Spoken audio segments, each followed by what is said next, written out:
Lectores de Baquia, hoy tengo para vosotros un plato fuerte. En el Internet europeo, probablemente menos de 150 personas han tenido un éxito comparable a los grandes emprendedores de Estados Unidos, y hoy tenemos la suerte de tener aquí conmigo Alexander Sauer.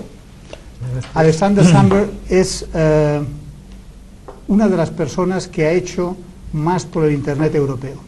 Vamos a hacer, desgraciadamente, la entrevista en inglés, pero espero que la podáis entender porque merece la pena. Alexander, you have been one of the, I have just said in Spanish, one of the very few, no more than 150, in the whole of Europe, entrepreneurs that have made it big, really big, you and your brothers. How did it happen?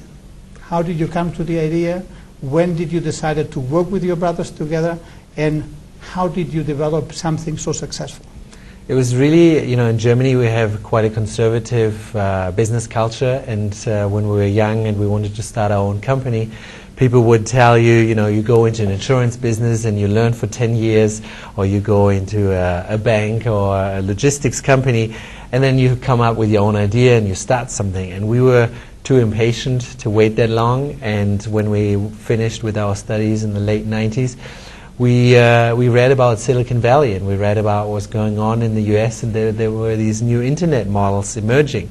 And so we went there, the three of us together, to work in different companies and learn from the American business culture, the Silicon Valley way of doing a startup. And we came back at the beginning of '99 and started our first company in Europe, which was an auction business called Orlando. And only 7-8 months later, Pierre Omida, the founder of eBay, called us and came over and wanted to buy the company. And that was, how we started, and how the internet for us was really the big opportunity to start our own thing very early.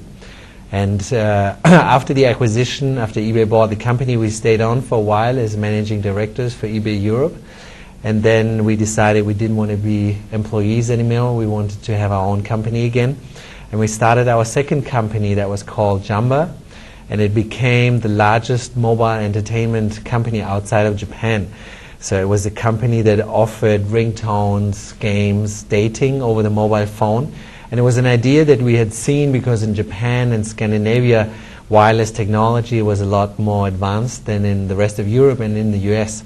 And so Jamba, as opposed to being a copy of a model in the US, was actually something that we developed here and then took it to the US, and it became a 500 million revenue company in 19 countries in Europe.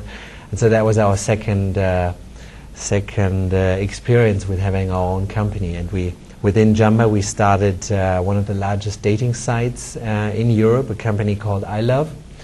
And then in 2005, when we had sold Jamba to VeriSign and later News Corp, we decided that by now we'd seen a lot of different business models, different industries in the high-tech internet space.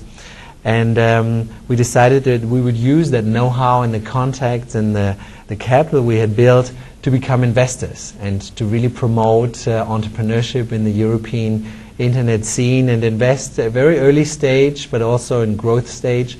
And so that was when we, in a way, changed sides, and from managing our own things, we became investors that help companies to grow.